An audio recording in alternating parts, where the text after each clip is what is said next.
Assalamualaikum warahmatullahi wabarakatuh. Balik lagi ke channelku, Cornella Channel.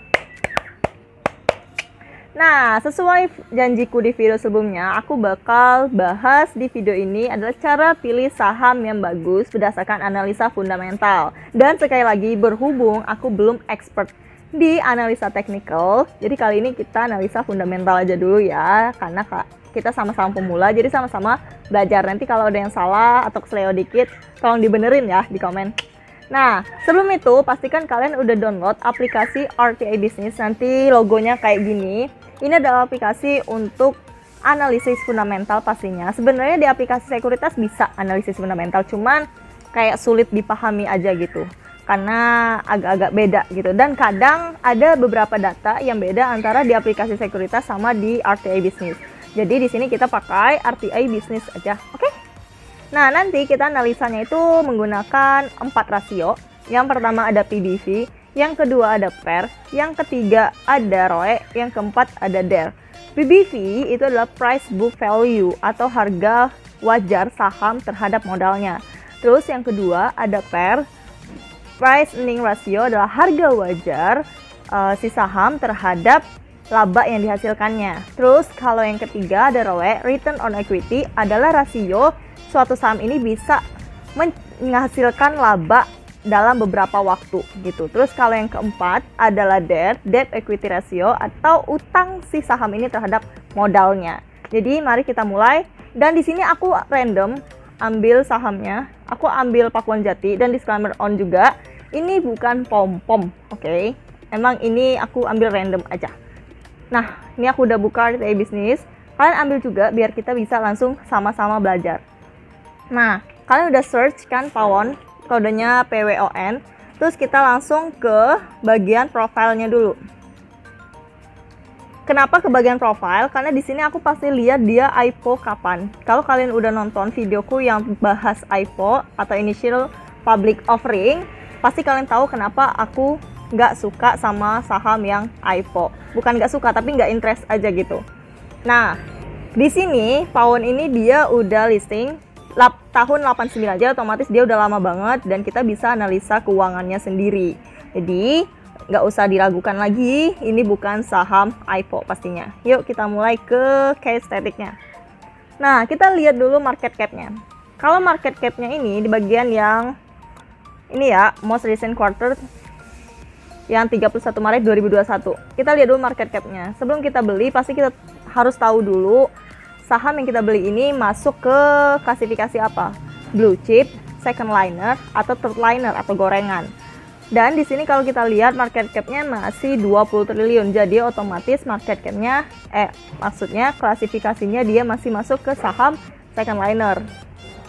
Terus kita lihat, aku juga ngelihat fundamentalnya juga sih, fundamental bagian bawah, ngelihat asetnya, dia punya aset 26 triliun, lebih besar dibandingkan market cap-nya. Jadi ibaratnya kalau semisal dia bangkrut, dia bisa bayar utang, karena asetnya aja dia punya lebih gede dibandingkan market cap-nya. Terus lanjut aja kita ke bagian valuasi, yang tadi PBV dan PER. Nah, kalau kita lihat PBV-nya, Pawon ini, dia masih 1,39 kali.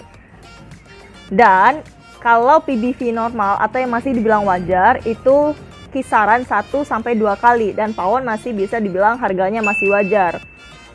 Di harganya yang masih 430. Nah, ngitung harga wajarnya si Pawon ini berapa? Harga saham sekarang dibagi dengan PBV-nya dia. Jadi harga Pawon semisal Rp430, kita bagi ke 1,39. Nah, sebenarnya itu adalah harga si Pakuwon ini yang aslinya. Cuman karena berhubung PBV-nya dia masih termasuk kisaran yang wajar, jadi aku bisa bilang ini dia bagus valuasi untuk PBV-nya. Terus kita lanjut ke PER. PER-nya dia udah 21 kali. Nah, kalau wajarnya dalam PER itu hitungan normalnya dunia itu adalah 15 kali.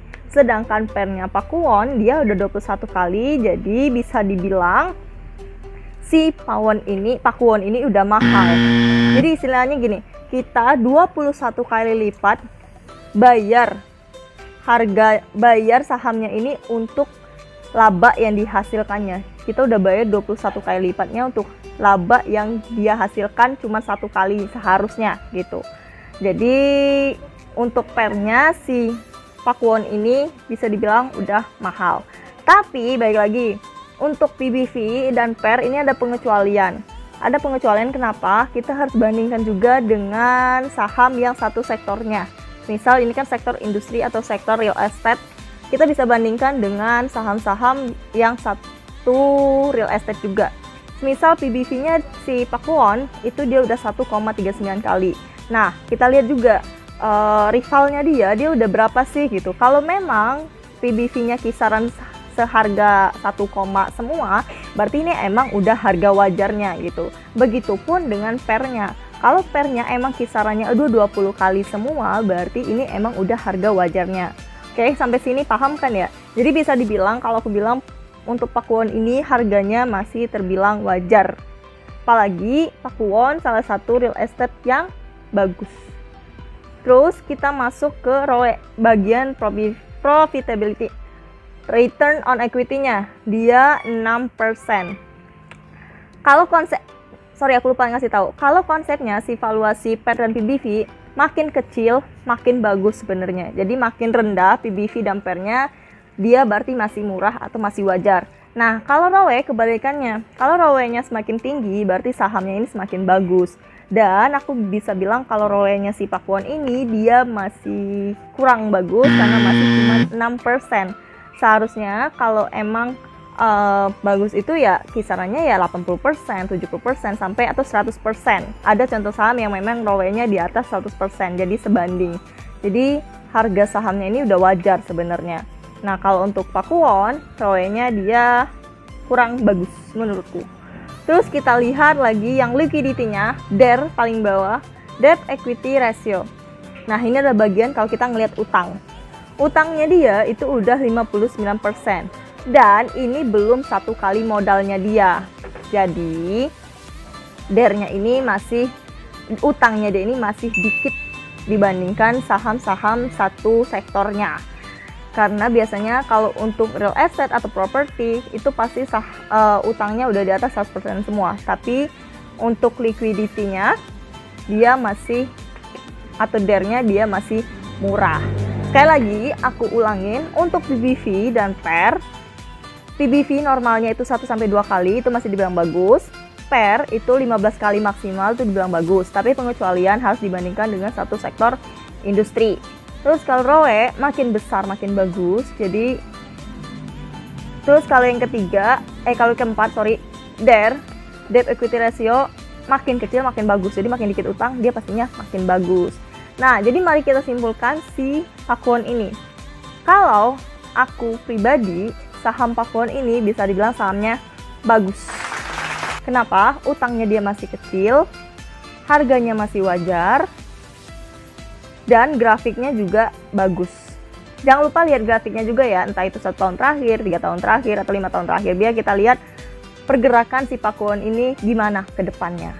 Kayak gitu. Nah, segitu aja analisa fundamental sederhana buat pemula. Nah, setelah ngeliat video ini pasti kalian udah ngerti lah ya cara gimana pilih saham yang bagus.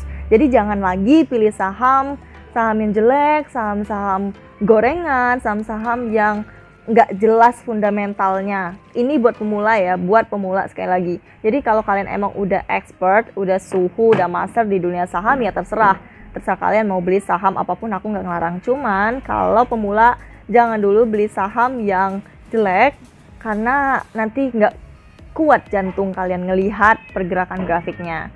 Nah, setelah ngelihat video aku ini, sekarang kalian udah bisa kan ya untuk analisa sendiri cara pilih saham yang bagus. Nah, kalau udah bisa pilih saham yang bagus, pastikan kalian juga harus bisa pilih body care ataupun skincare yang bagus juga. Karena biar selain kalian investasi, tapi kulit kalian tetap terjaga gitu. Nah, aku punya rekomendasinya, salah satu produk yang emang udah bagus, udah halal, terus udah terdaftar di BPOM.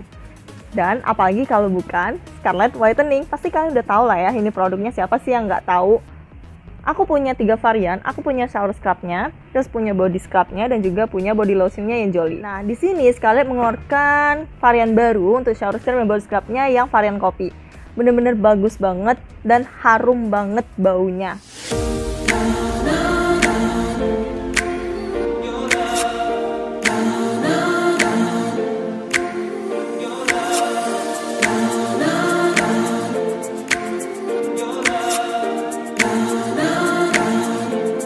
Nah, kali ini aku bakal tunjukin step by step untuk penggunaan dari Scarlett. By the way, aku mau info juga, kalau kalian pengen hasilnya optimal, ya kalian harus memakai serangkaian produk Scarlett ini. Jangan ada yang di skip, sama aja kalau kayak pengen beli saham yang bagus, pastikan kalian jangan ada yang kelewat untuk analisanya. Nah, gitu pun body care. Yuk, aku tunjukin cara pakainya.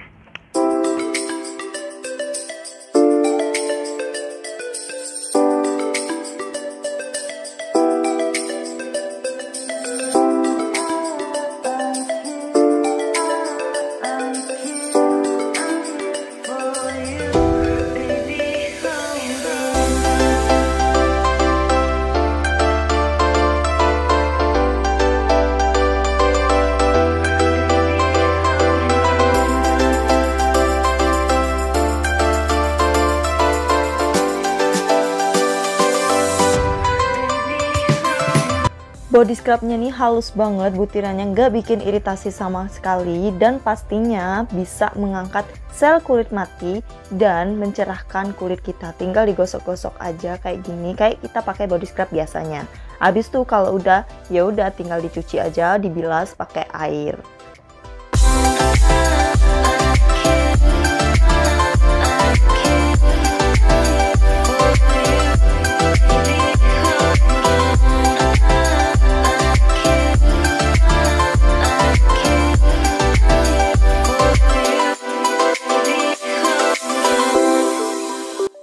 Nah, abis tuh kita pakai shower scrubnya. Di sini shower scrubnya tuh halus banget karena dia mengandung buliran beads yang bisa mengangkat sel kulit mati dan juga mengangkat sisa kotoran yang menempel di kulit, dan pastinya bisa mencerahkan kulit kita.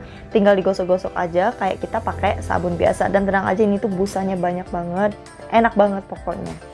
Terus kalau udah, ya udah tinggal dicuci lagi aja, tinggal dibilas kayak gini kayak pakai body scrub tadi.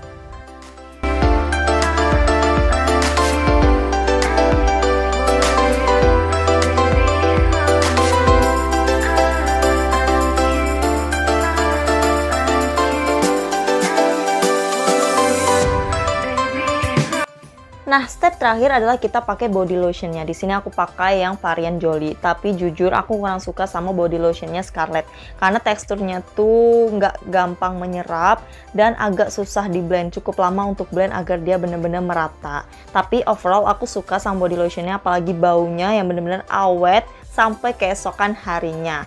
Nah, pakainya kayak biasa aja sih, kayak pakai body lotion biasanya.